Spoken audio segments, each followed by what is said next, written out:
नमस्कार दोस्तों, आप सभी का स्वागत है हमारे YouTube channel the traditional astrologer पर। अगर आपको हमारी वीडियोज़ पसंद आती है तो चैनल को अवश्य ही सब्सक्राइब करें और बेल आइकन को दबाना ना भूलें। तो आज हम बात करने वाले हैं मेला पक्की। जी हाँ, एक सफल और सुखी दाम्पत्य जीवन के लिए वर और कन्या के गुणों का मेल होना बहुत ज़रूरी है। तो आज हम उसी के बारे में बात करने वाले हैं। जो 36 गुण होते हैं उसमें से कितने गुणों का मिलना आवश्यक होता है, गण दोष क्या है, नाड़ी दोष क्या है, और गण दोष का परिहार क्या होता है, वक्र दोष का परिहार क्या होता है, और ग्रह शत्रुता का परिहार क्या होता है, इन सब के बारे में आज हम बात करने वाले हैं।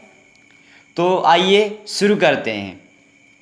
तो सबसे पहले यहाँ जो चक्र दिखाई दे रहा है उसमें अगर आप देखेंगे तो ऊपर वर के नक्षत्र है और साइड में कन्या के नक्षत्र है। तो इसमें से हम एक मिला के देखते हैं। जैसे अगर वर का नक्षत्र हुआ हस्त और कन्या का नक्षत्र हुआ भरणी, तो आप देख सकते हैं कि यहाँ पर 19 गुण मिल रहे हैं। और उसी प्रकार से अगर हम कोई दूसरा नक्षत्र लें तो जैसे मान लेते हैं कन्या का आद्रा नक्षत्र है और वर का भरणी नक्षत्र है, तो आप देख सकते हैं यहाँ 27 गुण मिल रहे। तो इसी प्रकार से हम इस चक्र के द्वारा वर और कन्या के नक्षत्रों के द्वारा गुणों का मिलान कर सकते हैं। लेकिन कितने गुणों का मिलना ज़रूरी है?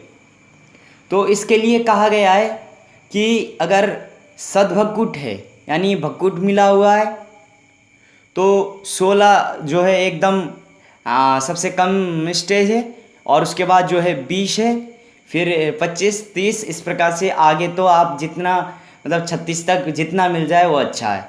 और दूसरा एक पॉइंट है, उसमें अगर दुष्ट भकुट है यानी आपका भकुट नहीं मिल पा रहा है तो उसमें 20 को सबसे छोटा स्टेज बताया गया है, और 25, 30 ऊपर आप जितना 36 तक जाए वो उतना अच्छा होगा। और अगर हम यह जो चक्र है वह किस प्रकार से बना है, अगर इस बारे में बात करें तो वह होता है वर्णो वश्यम तथा तारा योनिश्च ग्रहमैत्रकम गणमैत्रम भकूटम च नाड़ी चैत्य गुणादिकाः। तो जो गुण होते हैं वो टोटल 36 होते हैं। वो इन्हीं 8 चीज़ों के आधार पर होते हैं। जैसे वर्ण अगर मिलता है तो 1 गुण मिलेगा, वश्य मिलता है तो उसके 2 अंक मिलते हैं, तारा मिलती है तो उसके 3 अंक मिलते हैं, योनि मिलती है तो उसके 4 अंक मिलते हैं, ग्रह मैत्री मिलती है तो उसके 5 अंक मिलते हैं, गण मिलता है तो उसके 6 अंक मिलते हैं, राशिकूट यानी भकूट मिलता है तो 7 अंक मिलते हैं, और नाड़ी मिलती है तो 8 अंक मिलते हैं। तो इसी प्रकार से टोटल करके अगर हम देखें तो यह 36 प्रकार का होता है, यानी 36 गुण होते हैं टोटल। तो अगर आप चाहे तो अलग अलग भी इसको मिला सकते हैं। जैसे हम एक देख लेते हैं यहाँ, जैसे मान लीजिए वर का विप्र वर्ण है और कन्या का क्षत्रिय वर्ण है तो 1 गुण मिल रहा है।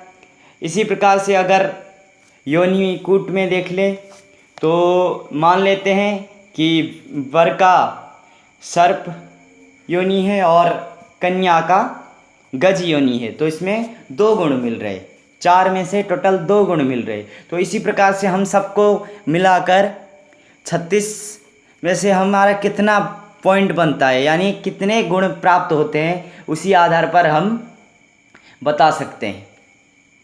अब आते हैं गण में। गण क्या चीज़ है? गण अगर कन्या और वर का अगर एक ही हो तो उन दोनों में बहुत प्यार होता है। जैसे देव देव हो गया तो देव देव में बहुत प्रीति होती है, देव मनुष्य भी अच्छा होता है। लेकिन मनुष्य राक्षस और देव राक्षस इनमें थोड़ा कलह यानी विवाद की स्थिति बनी रहती है। और उसी प्रकार से यदि नाड़ी पर जाए तो नाड़ी आदि नाड़ी हो तो वर के लिए हानिकारक होता है, मध्य नाड़ी हो तो कन्या के लिए हानिकारक होता है, और अंत्य नाड़ी हो तो दोनों के लिए हानिकारक होता है। लेकिन हम अब यहाँ पर बात करने वाले हैं गण दोष अगर लगता है तो उससे कैसे निवारण पाया जा सकता है। तो इसके लिए मुहूर्त चिंतामणि नामक ग्रंथ में कहा गया है, मैत्र्यां राशि स्वामिनोः अंशनाथ द्वंद्वस्यापि स्यात् गणानां न दोषः खेटारित्वं नाशयेत् सद्भगूटम खेट प्रीतिश्चापि दुष्टम भगूटम। यदि वर और कन्या के जो राशि स्वामी है उनमें मित्रता हो या नवमांसपतियों में मित्रता हो तो गण का दोष नहीं लगता है। जैसे हम यहाँ पर देख सकते हैं, अश्विनी का देवगण है और मघा का राक्षस गण है, तो इसमें जो है देव और राक्षस में गण दोष लग रहा है।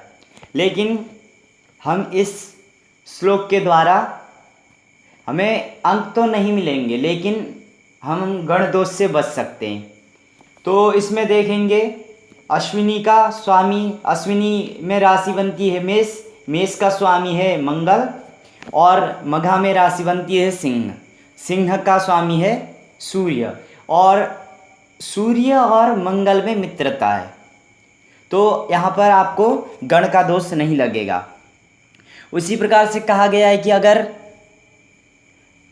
भकुट मिल जाता है तो ग्रह की शत्रुता नहीं लगती है, उसका नाश हो जाता है, और यदि ग्रह की मित्रता हो जाती है तो दुष्ट भकुट का भी नाश हो जाता है।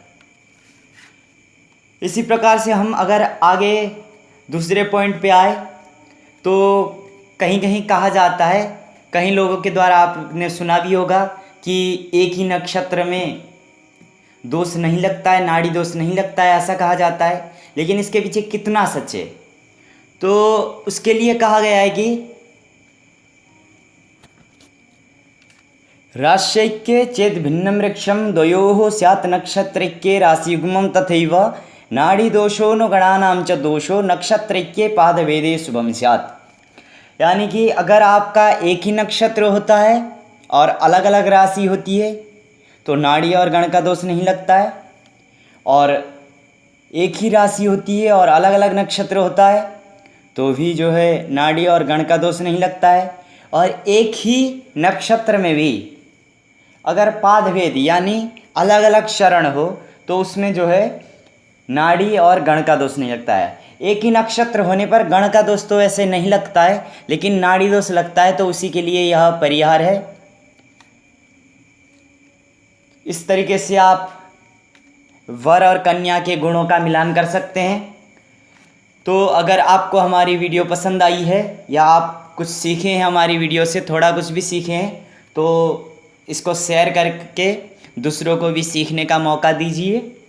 और अगर वीडियो पसंद आई है तो चैनल को अवश्य ही सब्सक्राइब करिए और बेल आइकन को दबाकर हमारी हर वीडियो सबसे जल्द पाइए।